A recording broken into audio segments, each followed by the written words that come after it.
నమస్తే, welcome to special drive. నేను పద్మ. ఆంధ్రప్రదేశ్ రాజకీయాల్లో మళ్లీ మాటల జ్వాలలు రగిలాయి. మాజీ సీఎం వైసీపీ అధినేత జగన్ నేతృత్వంపై అసెంబ్లీ స్పీకర్ అయ్యన్న పాత్రుడు ఘాటు విమర్శలు గుప్పించారు. ప్రజాస్వామ్యంలో గెలుపు ఓటములు సహజమని, కానీ వైసీపీ నేతలు ప్రతిరోజు పీకల కోస్తాం, అంతు చూస్తాం, రప్పరప్ప అంటూ సినిమా డైలాగులు చెబుతున్నారని మండిపడ్డారు.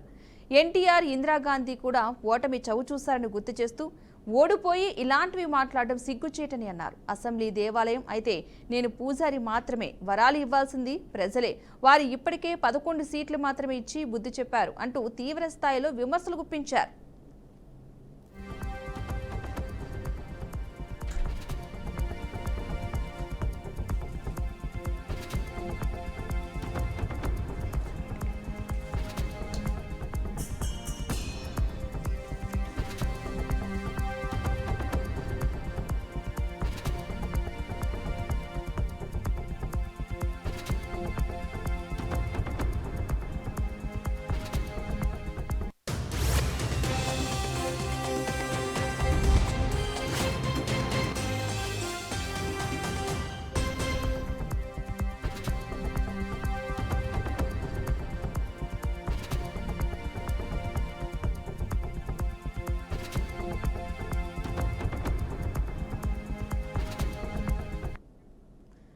తాను మీకు మాదిరిగా విమర్శలు చేయలేనని, ఇలాంటి వ్యాఖ్యల విషయంలో తనకు ఆవేశం వస్తుందన్నారు స్పీకర్. కంట్రోల్ చేసుకుని మాట్లాడాల్సి వస్తుందన్నారు. ప్రజాస్వామ్యంలో గెలుపోటములు సహజమన్నారు. రాష్ట్ర అభివృద్ధిని దృష్టిలో పెట్టుకుని నాయకులంతగా ముందుకు వెళ్లాలన్నారు. ఇష్టానుసారం మాట్లాడడం మంచిది కాదన్నారు. రాష్ట్రాన్ని సర్వనాశనం చేశారు కాబట్టే ప్రజలు బుద్ధి చెప్పారన్నారు. అసెంబ్లీలో సాధారణ చర్చ జరుగుతోంది అనుకునేంతలో స్పీకర్ అయ్యన్న పాత్రుడు ఆకస్మికంగా నోరు విప్పారు. ఉన్నత స్థానంలో కూర్చుని బాధ్యతలు నిర్వర్తిస్తున్న వైసీపీ నేతల సంభాషణ శైలి తనకు తీవ్ర ఆవేదన కలిగిస్తోందని ఆయన బహిరంగంగా చెప్పుకొచ్చారు. రాజకీయాల్లో ఓటమి గెలుపులు సహజమన్నారు.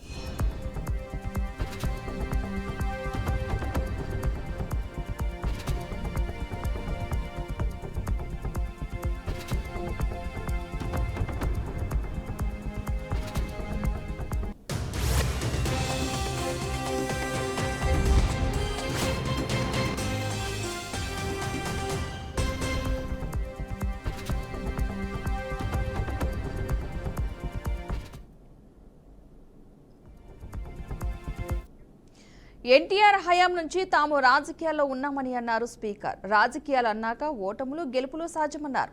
ఎన్టీఆర్ కూడా ఒకానొక సమయంలో ఓడిపోయారని వివరించారు. మహానాయకురాలు ఇందిరాగాంధీ ఓడిపోయిన విషయాన్ని వివరించారు. కానీ జగన్ నేతృత్వంలోని వైసీపీ మాత్రం ఓడితే ప్రజాస్వామ్య విలువలను మరచి రప్పారప్ప అంటూ దూకుడుగా ప్రవర్తిస్తోందని అన్నారు. ఇదేంటి కొత్త సంస్కృతి అని ఆయన ప్రశ్నించారు. ప్రజాస్వామ్యంపై గౌరవమున్న పార్టీ నేతలు ఈ స్థాయిలో దిగజారని కూడా స్పష్టంగా చెప్పారు. రోజు 2 ప్రశ్నలు అడిగి సభకే రాకపోతే ఆ ప్రశ్నల అర్థమేమిటి? ప్రతిపక్షం అంటే గందరగోళం కాదు, ప్రభుత్వానికి కళ్లద్దం. తప్పులు కనిపిస్తే ఇక్కడే చెప్పాలి, ఇక్కడే ఒత్తిడి తేవాలి. కానీ మీ మాట తీరు మాత్రం ప్రజాస్వామ్యాన్ని అవమానపరుస్తోందని ఆయన మండిపడ్డారు.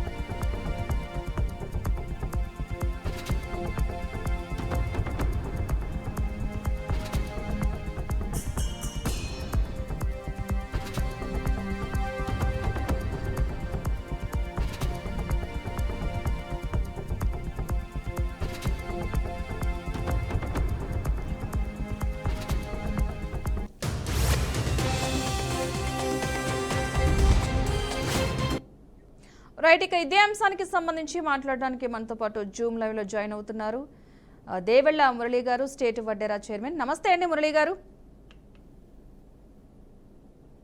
అన్మ్యూట్ చేయరా, మీ వాయిస్ రావట్లేదు.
రైట్, నమస్తే అండి మురళి గారు.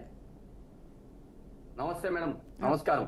ఓకే, ఇప్పటివరకు మీరు విన్నారు స్పీకర్ అయ్యన్న పాత్రుడు వైసీపీ నేతల తీరుపై కొన్ని విమర్శలు అయితే చేయడం జరిగింది. సో ఆ విమర్శలు మీరు న్యాయమైనవి అనుకుంటున్నారా, లేదంటే న్యాయపరంగా చేసిన విమర్శలా, లేదా రాజకీయ పరంగా చేసిన విమర్శలా? ఆ విమర్శల పట్ల మీ అభిప్రాయం ఏంటి అసలు? మీకు పిఆర్టీ ఛానల్లో ఉన్న ప్యానల్లో ఉన్న అందరికీ కూడా నమస్కారం తెలియజేస్తూ, అయ్యన్న పాత్ర గారు ఎన్టీఆర్ నుంచి రాజకీయాలలో ఉన్నాడు. ఆయన చిత్తశుద్ధి కలిగిన నాయకుడు. ఆయన ఈరోజు మాట్లాడడం కరెక్టు. మనం ప్రజాస్వామ్యంలో ప్రజాక్షేత్రంలో గెలిచినాం కాబట్టి అసెంబ్లీ అనేది ఎందుకు? ప్రజల సమస్యల్ని చర్చించుకొని ఆ యొక్క నిజవర్గంలో ఉన్న ప్రజలు ఎవరైతే ఓట్లేసి గెలిపించిన ప్రజలకి మనం భరోసాగా ఉండాలా, ప్రజలకి అందుగడుగా ఉండాలా అనేది రాజ్యాంగం కలిగించిన హక్కు. జగన్మోహన్ రెడ్డి ఏమంటే ఆయనకి రాజకీయం అనుభవం లేదు. ఆయనకి సొంత చిన్నాయన్నే రాజకీయం కోసం గొడ్డల పోటీని గుండుపోటుగా మార్చి అది తెలుగుదేశం పార్టీ పైన ప్రచారం దుష్ప్రచారం చేసి ఆ రోజు ఆయన ముఖ్యమంత్రి అయినాడు. తిరిగి మరి ఆయన ఓడిపోయిన తర్వాత ఎక్కడన్నా కానీ ప్రజల పక్షాన కానీ ప్రజలకి అనుకూలంగా ఎక్కడ పనిచేయలేదు. ఆయనకి ప్రతిపక్ష హోదా ఇవ్వాలంట. ప్రతిపక్ష హోదా అంటే అదే జగన్మోహన్ రెడ్డి గారు 2019 నుంచి 2024 వరకు ఏం చెప్పాడు?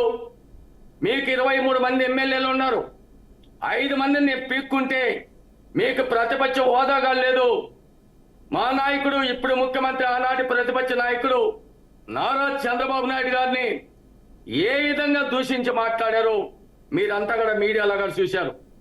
అదేవిధంగా మేము లేస్తే 150 మంది ఉన్నాం, మీరు పారిపోతారని చెప్పినా కూడా ఎక్కడ బెదరకుండా ప్రజలు మనకి 23 సీట్లు ఇచ్చారు, మనం ప్రజల పక్షాన పోరాడాలని మా నాయకుడు కానీ ఉండే ఎమ్మెల్యేలు కూడా హాజరయ్యి ప్రజల కోసం చర్చించారు. లాస్ట్లో కూడా మా నాయకుడి మీద, మా తల్లి మీద, భువనేశ్వరం మీద ఏ విధంగా మాట్లాడాడో దూషించి ఆ రోజు దాని పట్ల కానీ బయటకు వచ్చింది. కానీ ప్రజల పక్షాన తిరిగి కూడా ప్రజల కోసమే పనిచేశాం. జగన్మోహన్ రెడ్డి ఒక్క మంచి పని చేసినాడని ఎక్కడన్నా చూపించండి. ఈ రోజు ప్రతిపక్ష హోదా ఆ రోజు 18 మందికి 17 మందికి ఉండదన్నప్పటికీ ఈ రోజు 11 మంది సభ్యులు ఉంటే 11 మంది సభ్యులకి ఏ విధంగా ప్రతిపక్ష హోదా వస్తుందని కూడా ఆయన ఒక ముఖ్యమంత్రిగా పనిచేసిన వ్యక్తి, గతంలో కూడా పార్లమెంట్ సభ్యుడిగా పనిచేసిన వ్యక్తి, ఆయనకి రాజకీయ అనుభవం లేదు. ఈరోజు పిచ్చి ముదిరి పరాకాష్ఠ చేరింది. ఆయనకి ఒకటే, ఈరోజు రపా కానీ, ఈరోజు ఆరోపణలు చేయడం కానీ, ఈ యొక్క కేసులు మద్యం ఈరోజు లోడుతూ ఉంటే ఒక్కొక్కటి బయటపడతా ఉన్నది. దీనికి ప్రధాన సూత్రధారుడు, పాత్రధారుడు ఎవరంటే జగన్మోహన్ రెడ్డి, శివరెడ్డి భాస్కర్ రెడ్డి నుంచి అనేక మంది ఈరోజు మొత్తం అరెస్ట్ అయిన వాళ్ళంతా కూడా నోరు ఇప్పకుండా జగన్మోహన్ రెడ్డి మీద ఆయనని కూడా చెప్పే పరిస్థితి ఉన్నది. అవన్నీ కూడా పక్కదారి మళ్ళడానికే జగన్మోహన్ రెడ్డి ఈరోజు నిన్న కూడా చూసాం.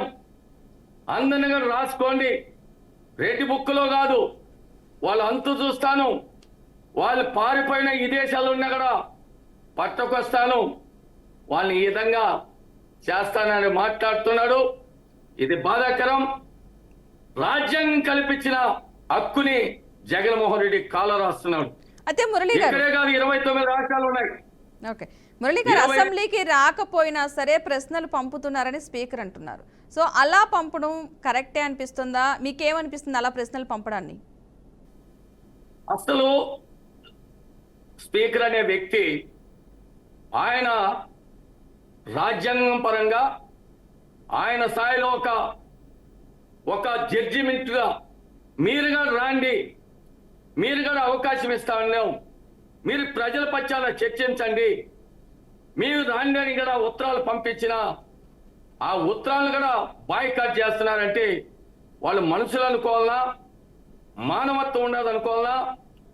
వాళ్ళు ఈరోజు ఈ రాష్ట్రం ఏమైనా పర్వాలేదు, వాళ్ళు నిజవర్గంలో మా దాదాపు 2 లక్షల నుంచి 2,50,000 3 లక్షల వరకు ఓటర్లు ఉంటారు.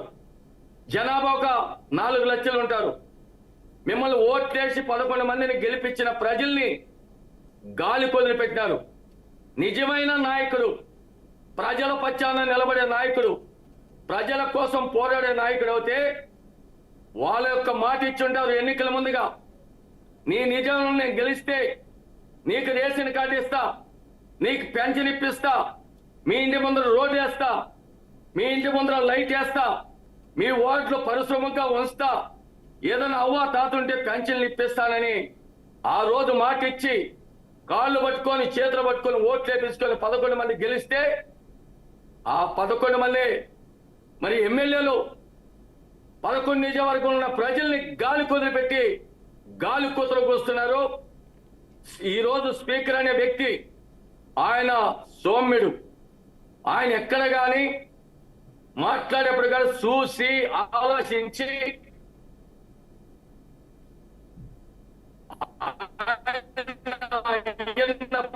పాత్రుడు అంటేనే అయ్యన్న పాత్రుడిని మన సభాపతిని ఆ విధంగా మాట్లాడటం అది బాధాకరం. ఈ విషయం పైన మేము కూడా వైఎస్ఆర్ పార్టీ మూకలకి తీవ్రంగా ఖండిస్తున్నాం. ఎందుకంటే చూశాం 2019 నుంచి 2024 వరకు ఆంధ్రప్రదేశ్లో ఉన్న ప్రజల్ని ఆత్మగౌరవం దెబ్బతినేట్టుగా మాట్లాడారు. మొన్న అంతెందుకమ్మా, మా సభాపతి చెప్పింది కరెక్టు. మొన్న చూశాం ఏం మాట్లాడాడో. ఇదే 2019 ముందుగా ఇక్కడ చంద్రబాబుకి ఇల్లు లేదు, మేము ఇల్లు ఉంది, మాకు ఒక గోరి కట్టుకోవడం, ఇక్కడనే మేము రాజధాని ఉంటుంది, ఇక్కడనే మా జగన్మోహన్ రెడ్డికి ఇల్లు ఉన్నది అని చెప్పి ఎన్నికల ముందుగా అంబటి రాంబాబు అయినా, ఆర్కే రోజు అయినా, మరి బొత్స సత్యనారాయణ, మరి పేలు నాని అయినా, గుడివాడు అమర్నాథ్ అయినా, పిచ్చోడు కొడాలి నాని అయినా, వీళ్ళందరూ కూడా ఆ రోజు మరి ఇక్కడనే ఉంటాదని ప్రజలను నమ్మించి నట్టేట ముంచేశారు. ఆ రోజు రైతులు వీళ్ళు రైతుల గురించి మాట్లాడే నైతిక విలువ లేదమ్మా. ఎందుకంటే రైతు సామిక వైఎస్ఆర్ పార్టీ అని ఆ పార్టీని పెట్టుకొని కదా మరి 29 గ్రామాలు 34,000 ఎకరాలు 34,000 ఎకరాలు అమరావతి కోసం ఆంధ్రప్రదేశ్లో రాజధాని లేస్తే ఆ రైతుల్ని బూట్కాలతో తల్లించిన ఏకైక నాయకుడు మురళీ గారు, జగన్మోహన్ రెడ్డి. ఓకే మురళీ గారు, అసెంబ్లీలో ప్రతిపక్షం లేకుండా సజావుగా నడుస్తుంది అనుకుంటున్నారా, లేదంటే అసెంబ్లీలో బలహీనంగా నడుస్తుంది అనుకుంటున్నారా? అంటే అసెంబ్లీ ఎలా నడుస్తుంది అనిపిస్తుంది అంటే ఒక ప్రతిపక్షం లేకుండా? ఇప్పుడు మా ఈ పొద్దు చూస్తున్నాం, నిన్న మొన్న కూడా మనం అసెంబ్లీ స్టార్ట్ అయిన లాంచ్ ఇంకా 3 రోజుల టైం. ఈ 3 రోజులలో కూడా సజావుగా జాగుతూ ఏ నిజవర్గంలో ఏది కావాలని ఆ ఎమ్మెల్యేలు కూడా గలమిప్పి మాట్లాడుతున్నారు. దానికి సభాపతి కూడా వివరణిస్తూ ఆయన కూడా మీ యొక్క ఏదైతే నిజవర్గానికి సంబంధించిన అంశాలను కూడా స్వీకరిస్తున్నాడు, ఆయన కూడా ఆమోదిస్తున్నాడు. అన్ని రకాలుగా పోతున్నాం. అంతెందుకమ్మా, నిన్న చూశాం 4 రోజుల నుంచి అనంతపురం జిల్లాలో అందరూ మంత్రులు కానీ శాసనసభ్యులు కూడా అక్కడ మరి ఫెరారని కీర్తిశేషులు ఆర్డిటి సంస్థ ఉంది. ఆ సంస్థ కోసం కూడా ఏ విధంగా అందరూ కూడా మరి రిక్వెస్ట్ చేసుకుంటూ ఆ సంస్థ ఉండాలని కూడా మరి అసెంబ్లీలో తీర్మానాలకు కూడా ఆమోదిస్తూ ముఖ్యమంత్రి గారిని కోరుతూ అదేవిధంగా యువ నాయకుడు, యువగలం వ్యవస్థాపకుడు నారా లోకేష్ బాబు ఐటీ శాఖ మంత్రిని కూడా మరి మేము మా జిల్లా కోసం మీరు తప్పకుండా కేంద్రాంతో మాట్లాడి న్యాయం చేయమని కూడా అసెంబ్లీలో మాట్లాడుతున్నారు. మరి సజావుగా తాగుతున్నది. మరి ఈరోజు వాళ్ళు కూడా రమ్మంటున్నాం. మా స్పీకరు రఘురామరాజు కానీ అయ్యన్న పాత్రుడు కానీ మీరు రాండి, చర్చించండి, మీకు టైం ఇస్తాం. మీ నిజవర్గం ప్రజల కోసం కానీ ఈ అమరావతి కోసం మీరు సర్వనాశనం చేసినారు, పోలవరాన్ని సర్వనాశనం చేసినారు. 5 మీదగా చర్చిస్తాం.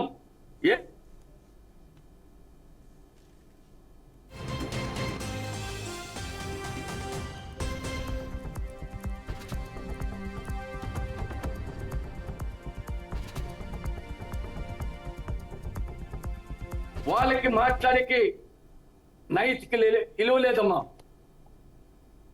ఎందుకంటే వైఎస్ఆర్ పార్టీకి ఇంతకు ముందు నేను చెప్పాను, రాజకీయాల అనుభవం లేవు, వాళ్ళకి విలువలు లేవు, మరి మహిళలంటే గౌరవం లేదు. ఈ ఆంధ్రప్రదేశ్ అంటే వాళ్ళకి ఎలాంటి చిత్తశుద్ధి లేదు. వాళ్ళకు ఒక్కటే కావాల్సింది, ఆయన జైలు పోకుండా ఉండాలా, ఆయనకి ముఖ్యమంత్రి సీట్ కావాలే కానీ ఆంధ్రప్రదేశ్ ప్రజల కోసం కానీ ఆంధ్రప్రదేశ్ భవిష్యత్తు గురించి కానీ మరి విదేశాల నుంచి పెట్టుబడులు కానీ ఈ ఆంధ్రప్రదేశ్కి తీసుకొచ్చి రప్పించి మరి ఇక్కడ పిల్లలకు ఉద్యోగాలు కల్పించేదానికి లేదు. ఈరోజు చూశారమ్మా, యువ నాయకుడు, యువగలం వ్యవస్థాపకుడు నారా లోకేష్ బాబు ఐటీ శాఖ మంత్రి మెగా డిఎస్ ద్వారా గుండా ఈరోజు 16,000 పైసలకు పైన ఉద్యోగాలు ఇచ్చి ఆదుకున్న చరిత్ర తెలుగుదేశం పార్టీది, కూటమి ప్రభుత్వంది. ఏదైతే ఎన్నికల ముందు హామీ ఇచ్చారో ఆ హామీలన్నీ కూడా ఒకటొకటి నెరవేర్చుకుంటా పోతుంటే వైఎస్ఆర్ పార్టీ గుండెల్లో రైలు పరిగెత్తున్నది, మన ఉనికి లేకుండా పోతున్నది. 15 నెలలనే మరి ఏదైతే సూపర్ 6 హామీ ఇచ్చారో మొట్టమొదటిగా ప్రతి అవ్వకు, ప్రతి తాతకు మేము అధికారంలోకి వస్తే కూటమి ప్రభుత్వం 4,000 రూపాయలు ఇస్తానని 4,000 జగన్మోహన్ రెడ్డి 3,000 కలిపి 7,000 ఇచ్చి సూపర్ 6 మరి పథకంలో మరి విజయవంతమైంది. రెండోది దీపం పథకం కింద ఆడబిడ్డకు మరి సంవత్సరానికి 3 సిలిండర్లు వాళ్ళు ఇచ్చి ఆదుకుంటారన్నారు. అదేవిధంగా మరి 3 సిలిండర్లు ఇస్తూ వాళ్ళకి ఇప్పటికే 2 ఇచ్చాం. మరి ఏదైతే తల్లికి వందనం, ఎంతమంది పిల్లలు ఉంటే అంతమంది పిల్లలకు కూడా తల్లికి వందనం దొరకకుండా మరి వాళ్ళ అకౌంట్లలో జమ చేస్తే మరి జగన్మోహన్ రెడ్డి ప్రభుత్వానికి గుండెల్లో రైలు పరిగెత్తున్నారు. తిరిగి ఏదైతే మరి మరి మనం చూసాం, ఆర్టీసీలో ప్రతి ఆడపడుచులకి పెద్దపీట అయిన పార్టీ తెలుగుదేశం పార్టీ, కూటమి ప్రభుత్వం నారా చంద్రబాబు నాయుడు. ఆ విధంగా ఆర్టీసీలో ఉచితంగా మరి ఎంతైనా భరిస్తూ ఆడబిడ్డలు ఉచితంగా బస్సుల్లో ప్రయాణం చేపిస్తున్నారు. అదేవిధంగా రైతు భరోసా కింద అన్నదాత సుఖీభావ కింద జమ చేసి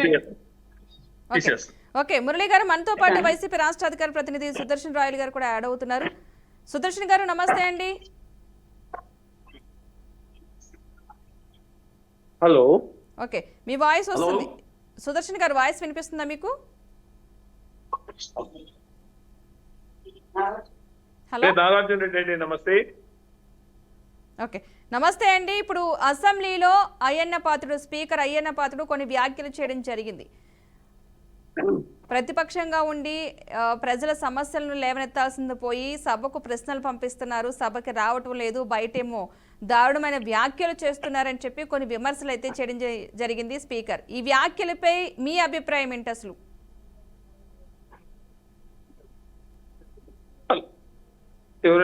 నేను మాట్లాడమంటారా? యా, మీరే మాట్లాడండి. నమస్తే అండి, నేను నాగార్జున రెడ్డి, మాజీ ప్రభుత్వ సలహాదారు, Panchayati Raj and rural development, YCP. ఈ రోజు అంటే అసెంబ్లీలో గతంలో ఎన్నడూ లేని విధంగా జగన్మోహన్ రెడ్డి అసెంబ్లీకి వస్తే ఆయన అవమానపరచాలి, ఆయన ఎగతాళి చేయాలనే ఉద్దేశంతో తెలుగుదేశం పార్టీ కంకణం కట్టుకొని ఉంది. దానికి మేము మా పార్టీ కూడా మొదటి నుంచి కూడా ఇప్పుడు కోర్టులో కూడా వేయడం జరిగింది. ప్రతిపక్ష హోదా ఇవ్వండి, పార్టీ అసెంబ్లీకి వస్తామని చెప్పి. ఈ రోజు ప్రజా సమస్యలపైన శాసన మండలిలో మన వైఎస్ఆర్సీపీ నాయకులు గట్టిగా మాట్లాడుతూ ఉన్నారు. వాస్తవాలన్నీ కూడా అక్కడ చెప్పడం జరుగుతా ఉంది. ఇక్కడ ఎంతసేపు ఉన్నా కూడా శాసన మండలి మాట్లాడినప్పుడు శాసనసభకు వచ్చేదానికేమే అవమానం చేసే ప్రతిపక్ష హోదా ఇవ్వండి, వినండి, ప్రతిపక్ష హోదా ఇచ్చేదానికి ఏమి వినండి. ఇవ్వండి. ప్రతిపక్ష హోదా ఎట్టిస్తారు నీకు? ఏ విధంగా ఇస్తారు? మీ జగన్మోహన్ రెడ్డి మాట్లాడారు కదా, 2 సీట్లు ఉండే వాళ్ళకు కూడా ఇచ్చినారు. వినండి. అది కాదండి, మీరు ప్రజా సమస్యల గురించి మాట్లాడాలా అని చెప్పంటే ఈ రోజు ఎందుకు ఇంతకు ముందు దాంట్లో కూడా జగన్మోహన్ రెడ్డిని అవమానపరచాలని చెప్పేసని, ఆయన ఇబ్బంది పెట్టాలని చెప్పేసని కావాల్సిగల్లా చేస్తున్నారు తప్ప ఇంకోటి కాదు. మీరు మేము చెప్పడం కాదు, జనం గమనిస్తున్నారు. ఏమని ప్రజా సమస్యల పైన మాట్లాడేదానికి అవకాశం ఇస్తే కదా. మాట్లాడేదానికి ప్రతిపక్ష హోదా ఇచ్చేదానికి భయమేమి? వినండి, మాట్లాడేదానికి దమ్ము ధైర్యం లేదు ఆయనకి. అని అసెంబ్లీకి మీరు వచ్చేదానికి ఊహించుకుంటారు. ధైర్యం లేదు. దమ్ము ధైర్యం లేకపోతే ఏంటి ఈ రోజు అది? శాసన మండలిలో చూడమను. ఆయనకి టైం నాయకులు ఇస్తారా? మాట్లాడుతున్నారా లేదా? ఏమని వినండి, ఎలాంటి? ఆయన ఎంత టైం కావాలంటే అంత టైం ఇస్తానంటారు, రమ్మంటున్నారు. వస్తే కదా. గుమ్మడికాయల దొంగ అంటే భుజాలు తడిని చూసుకుంటున్నారు. గుమ్మడికాయల దొంగ అంటే భుజాలు తడిని చూసుకుంటున్నారు. గతంలో కాదండి, ఇదంతా ఊరికి ఎట్లా రాడు కాబట్టేసి మనం ఏదైనా చెప్తే చెల్లుతుంది అని చెప్పేసి అనే ఉద్దేశంతో వాళ్ళు చెప్తున్నారు. ప్రతిపక్ష హోదా ఇవ్వండి, ఖచ్చితంగా వస్తారు. మా పార్టీకి కోర్టులో కూడా హైకోర్టు కూడా తొందరలోనే వస్తుందండి. ప్రతిపక్ష ఇప్పుడు 40% ఓట్లు శాతం వచ్చింది. ప్రజాబలం ఉంది కాబట్టి 3 పార్టీలు కలిపితే మీకు వచ్చింది 42%, 45%. మాకు ఒక్కరికే సింగిల్ గా పోరాటం చేశాం. సింగిల్ గా చేసిన దాన్ని బట్టే 40% వచ్చింది. వినండి, వైఎస్ఆర్ కూటమి ప్రభుత్వం కూటమిగా లేకుండా ఉంటే మీకు అడ్రస్ లేకుండా పోయిండేది. ఈ రోజు మేము చెప్తున్నాం, భయపడేది ఏమీ లేదు. జగన్మోహన్ రెడ్డి బ్లడ్ లోనే లేదు. జగన్మోహన్ రెడ్డి పోరాటం చేసే వ్యక్తి, ఏ సమస్య పైన అయినా సరే సింగిల్ గా పోరాటం చేసే వ్యక్తి. ఆయన వెంట వైసీపీ నాయకులు, కార్యకర్తలు అందరూ కూడా ఉన్నారు. నాగార్జున రెడ్డి గారు దుంసాలు చేసేది జగన్మోహన్ రెడ్డికి వస్తుంది. సొంత బాబాయిని గొడ్డల పోటు గుండు పోటుగా మార్చి సొంత చెల్లిని న్యాయం చేయలేకుండా మెడబట్టి తొక్కేది వస్తుంది. అది మన జగన్మోహన్ రెడ్డి ఇక్కడ వచ్చేది. సరేనా? ఎంతసేపు ఉన్నా కూడా అరిగిపోయిన గ్రామఫోన్ రికార్డు మాది. ఆ బాబాయిని కత్తిపోటు అన్నారు. ఆయన చంపినప్పుడు అధికార పార్టీలో ఉండింది కూడా తెలుగుదేశం పార్టీనే, ఇప్పుడు ఉండేది కూడా తెలుగుదేశం పార్టీలోనే అధికారం ఉంది. మీరు చేతనైతే చేయండి, న్యాయం చేయండి. కేవలము అక్క తమ్ముడు చెల్లికి తల్లికి చేయలేదనడము, బాబాయి గొడ్డలి పోటు అనడము గ్రామాలు తప్ప ఇంకోటి కాదండి. వాస్తవం కాదా? ప్రజలు గమనిస్తా ఉన్నారు. ఈ రోజు మీరు అధికారంలో ఉన్నారు, 1.5 సంవత్సరం అయింది. మీరు దోషులు పట్టియండి, ఎవరైంది తెలుసండి. అది చెప్పరు. సొంత మామనే వెన్నుపోటు పడిచాడు, మరి బామతులందరినీ దూరం చేశాడు. ఈ రోజు ఎన్టీ రామారావు ఫ్యామిలీ ఒక బాలకృష్ణ తప్ప బిడ్డనిచ్చినాడు కాబట్టేసి ఎవరైనా ఒక్కరినైనా ఎన్టీఆర్ కుటుంబం నుంచి ఒక్కరినైనా దగ్గర తీశాడా? ఒక్కరినైనా దగ్గర తీయలేదా? ఈ జనం గమనిస్తున్నారు. ఎన్టీఆర్ పార్టీ కాదండి, ఇది చంద్రబాబు నాయుడు పార్టీ. బాలకృష్ణ కూడా ఆయన ఏం మాట్లాడతాడో ఏం చేస్తాడో ఆయనకు తెలియదు.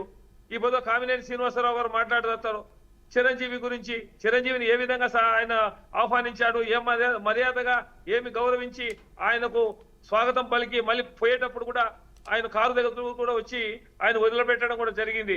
వాళ్ళకు భార్య కూడా చీర పెట్టడం జరిగింది. ఇంత గౌరవించి మీడియాలో స్పష్టంగా కనపడతా ఉంది. మరి ఆయన ఒక సైకో ముఖ్యమంత్రి ఈ విధంగా పార్టీ, పార్టీ మహిళల గురించి మాట్లాడే పార్టీ, మహిళల గురించి ఒక కన్న తల్లి మాత్ర తల్లిని ఒక ముఖ్యమంత్రిగా వండుకొని నోటుకొచ్చినట్టుగా మాట్లాడుతుంటే, బూతులు మాట్లాడుతుంటే ముసి ఉన్నాడు మీ ముఖ్యమంత్రిగా. అప్పుడు ఆయన ప్రజల పక్షాన పోరాడే నాయకుడు. ప్రజల కోసం పోరాడే నాయకుడు, అమరావతిని సర్వనాశనం చేసిన వ్యక్తి, మాట తప్పను మరో తిప్పను అని చెప్పిన జగన్మోహన్ రెడ్డి గారు రైట్ అధికారంలోకి వస్తానే అయ్యా మీరు సూపర్ 6 అంటున్నారు. సూపర్ 6 అనేది ఈ రోజు జనంలో ఏ విధంగా ఉండేది అందరికీ తెలుసు. గతంలో జగనన్న ఇచ్చే పథకాలు ఇస్తూ ఏం మళ్ళీ పథకాలు ఇచ్చారు చెప్పు. కూడా ఇస్తామని చెప్పాడు. ఏమండి? ఈ పొద్దున్న నేను ఒక- సంవత్సరంలో దాదాపు ఏమండి? 2 ఓకే, లక్షల ఓకే, మురళి గారు అండ్ నాగార్జున రెడ్డి గారు. అది భ్రమరావతి. ఓకే, ఆ సూపర్ 6 హామీలకు సంబంధించి నెక్స్ట్ టైం ఒకసారి ఖచ్చితంగా ఆ టాపిక్ పై డిబేట్ పెట్టుకుందాం. ఏమి జరిగింది లేదు. ఓకే, ఓకే, నాగార్జున రెడ్డి గారు, మురళి గారు, నెక్స్ట్ టైం ఆ సూపర్ 6 హామీలకు సంబంధించి ఖచ్చితంగా మాట్లాడుకుందాం. మనకి టైం అయిపోయింది. రైట్, డ్రైవ్లో పాల్గొన్నందుకు థ్యాంక్ యూ సో మచ్ అండి మురళి గారు అండ్ నాగార్జున రెడ్డి గారు. థ్యాంక్ యూ అండి. మొత్తంగా స్పీకర్ చేసిన విమర్శలు అయితే కనుక వైసీపీకి సంబంధించి కొన్ని విమర్శలు అయితే చేయడం, విమర్శలని కాదు ఇలా జరుగుతున్నాయని ఒక బాధనైతే వ్యక్తం చేశామని చెప్తున్నారు. అసెంబ్లీని ఒక దేవాలయంగా తనని ఒక పూజారిగా వ్యక్తపరచడం జరిగింది. సో ప్రజలే తీర్పిచ్చారు కాబట్టి ప్రజల పక్షాన్ని నిలబడి ప్రతిపక్షంగా నిలబడి ప్రజల సమస్యను తీసుకురావాల్సింది పోయి అసెంబ్లీకి ప్రశ్నలు పంపిస్తున్నారు. ఇది కరెక్ట్ కాదంటూ కూడా ఘాటైన విమర్శలు అయితే చేయడం జరిగింది. చూద్దాం వీటికి సంబంధించి ఎలాంటి సమాధానాలు త్వరలో రాబోతున్నాయో. ఇది వాళ్ళ special drive. Keep watching BRK news Telugu.